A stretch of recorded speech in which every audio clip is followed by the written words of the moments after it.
Most people understand the basics of economics and supply and demand, but not a lot of people get into macroeconomics. In this presentation, I'll talk about what makes macroeconomics special and some of the different schools of thought.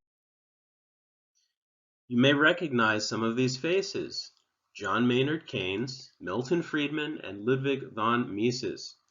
They're all economists and they were experts in their time, but they disagreed vehemently.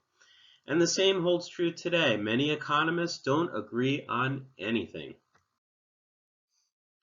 I'll give you an example. In September of 2019, the Fed was on track to dump $400 billion into the repo market. This is where banks and other institutions give each other short-term overnight loans. And when the rates are driven up, the Fed takes our money, puts it into the market to try to drive those rates down. Depending on your news source, this could either have been the beginning of a recession or the Fed just doing its job. I'm not going to tell you which perspective is the right one, but my goal today is to inspire you to learn more about macroeconomics. A good way to start is by learning about Keynesian economics. This was founded by John Maynard Keynes, and it is the accepted norm today. Politicians on both sides of the aisle claim to be Keynesians. Keynesian economics is based on the economy having boom and bust cycles.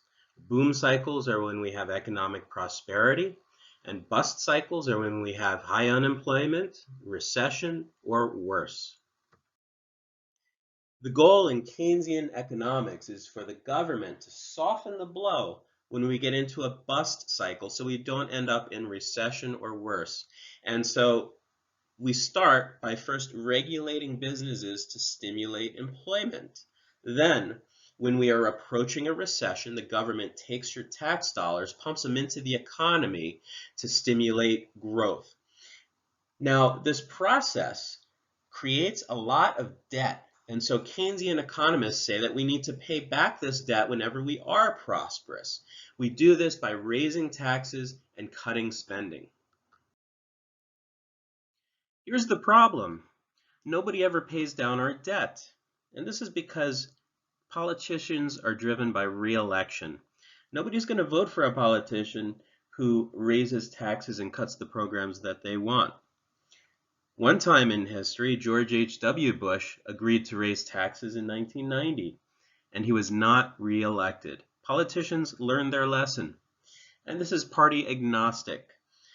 George W. Bush raised our debt by $6 trillion. Barack Obama raised our debt by $9 trillion. Donald Trump raised our debt by $4 trillion during his first 3 years. So how do we fix this? Let me introduce you to the Chicago School of Economics, founded by Milton Friedman. Milton Friedman had the opposite view of the Keynesians. He said, let's get the government out of the market, let the market work, and instead, let's give people the freedom to spend the fruits of their labor however they so choose. Let's lower taxes for everybody. And Milton Friedman also said, let's stop striving for unattainable goals. This idea that we can achieve full employment is nonsense. We're never going to get there. This is a graph of the unemployment rate over the last 70 years. And of course it goes up and down, but here's what's really interesting.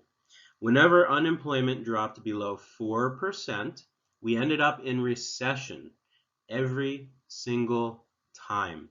Milton Friedman said this is a disastrous result.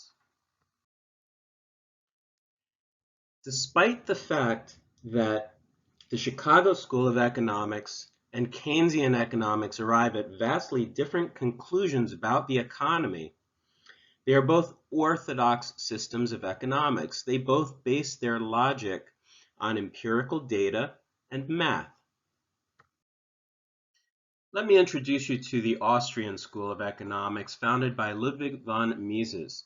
This is a heterodox school of economics because it is so different from traditional methods.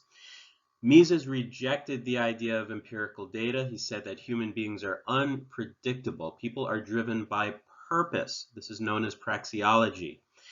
And Mises said we need to use logic and philosophy to make economic decisions. But here's what's interesting. Even though Austrian economics is heterodox, it arrives at the same basic conclusions that the Chicago School of Economics arrives at, which is that we need to get the government out of the market. In this video, I'm not going to tell you which school of economics is the best one, but I would encourage you to read. Read a book by John Maynard Keynes like The General Theory of Employment, Interest, and Money. Read a book by Milton Friedman like Capitalism and Freedom. And ask yourself, is Keynesian economics being applied today as Keynes envisioned? And can a more classical school of economics like the Chicago School be applied to economic policy today to produce better results and greater economic freedom? And read a book by Ludwig von Mises like Human Action. Learn about Austrian economics and ask yourself, can logic and philosophy be used to shape economic policy? Regardless of the school of economics that you believe to be the most correct, by educating yourself, you will achieve two things. You will be able to make more informed decisions at the voting booth, and you will be able to have more meaningful conversations with people with whom you disagree.